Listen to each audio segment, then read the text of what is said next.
বজ্রপাতে কেউ মারা গেলে সেই মৃত ব্যক্তির লাশ চুরি হয়ে যায় কেন? বাংলাদেশের গ্রাম এলাকায় এ ধরনের আতঙ্ক নতুন নয়। কবর থেকে বজ্রপাতে নিহত নারী কিংবা পুরুষের মরদেহের কঙ্কাল চুরি যাওয়ার খবর পত্রপত্রিকাতেও এসেছে।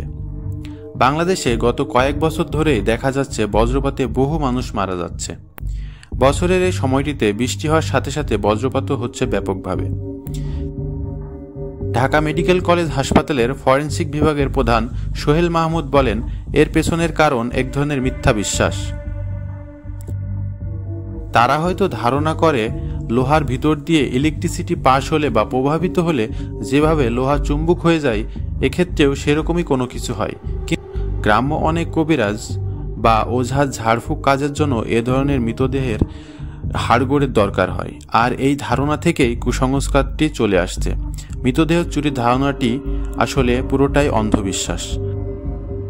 ডাক্তার সোহেল মাহমুদ জানান, আসলে ইলেকট্রিক শক খেয়ে মানুষের মৃত্যু হলে মৃতদেহ যেমন হয়, বজ্রপাতে মানুষের মৃত্যু হলে মৃতদেহ ঠিক একই রকম হয়, কোনো পার্থক্য থাকে না।